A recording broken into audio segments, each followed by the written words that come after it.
Samahan niyo ako pumunta tayo dito ngayon sa Yuna's Aesthetic Salon kung saan magpapa-eyeliner tattoo tayo at magpapa-powder brows. Tara, let's go!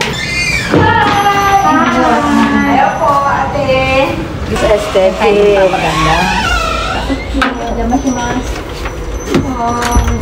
Hello, ate! Ay, ano? Siya yung maggagawa sa atin, guys, ng kilay natin, tsaka yung ating eyeliner. So, saan tayo pupwesto? Ay, tinatanong ni Tati. Opo.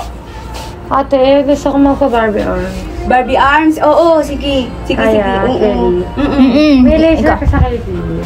Laser IPL, hair removal. Hair removal. Oo. O, lahat, gawin mo na. Meron Saka, din. parang pakilakihan ng ano eh. So, ayan, magmamodel din si Tati kasi gusto niya magpa-laser ng kilikili. Tapos asan pa mo? Nagulat nga din ako. May taba kasi ako dito. Hindi ko masabi na ano eh. May mga ano ano, uwi na ako. Liit eh. Yung... Parang yun lang dapat nangangailangan ng parang ito yung nangangailangan ng Barbie doll. Barbie arms pala. Barbie na to. Siya yung gagawa ng kilay natin at ng eyeliner natin at dito lang yan sa Yuna's Salon. At meron siyang page kung saan ay i-follow nyo na lang para makita nyo kung ano-ano yung mga nagagawa niya. Lahat kaya niyang gawin. Ilalagay po namin yung link sa baba ng pinaka-Facebook page niya. So, ayan guys, ito na yung resulta ng ating kilay after natin magawa. Sa mga magtatanong kung masakit po ba, ay hindi. Halos hindi ko siya naramdaman and nakatulog nga tayo. Kaya pagising ng lola nyo, ganyan nakaganda yung kilay natin. And at dito guys, huwag kayong mahiyang mag-request kung anong gusto nyong kulay ng kilay nyo. Katulad ko dahil pula yung buhok natin. So, gusto ko malapit siya sa ating buhok. Kaya ayan, medyo may pagkapula at bagay na bagay at lakas din makasosyal.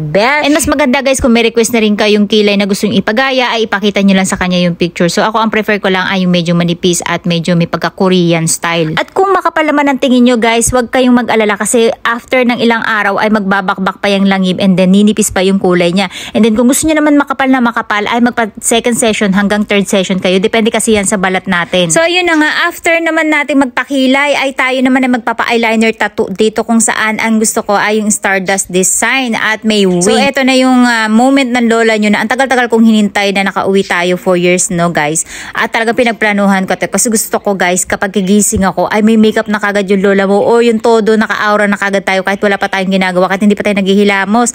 So eto na nga guys, napakagaling gumawa sa atin neto guys, wala tayong naramdaman as in guys, ang naririnig ko noon kaya natatakot ako talaga magpa-eyeliner tattoo before kasi nga sabi nila ay masakit, pinakamasakit daw yung part nung nasa eyelid natin. Pero guys, wala talaga akong naramdaman, promise. Hindi ko alam kung anong ginamit niya na cream.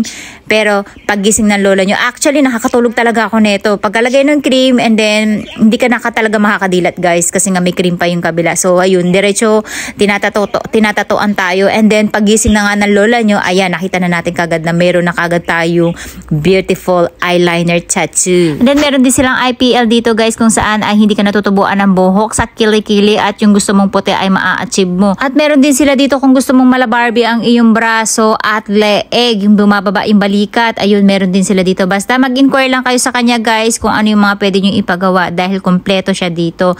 At ayan na nga yung ating prinsesa. Ayan, nagpapabeauty ng husto at para daw malak yung kanyang pores niyan time na yan. So ayan guys, i-direct message nyo na lang siya sa kanyang Yuna's Aesthetic or yung Ronessa Rufelio para sa mga katanungan ninyo. At yan ang itsura niya, diba? Napakaganda niya.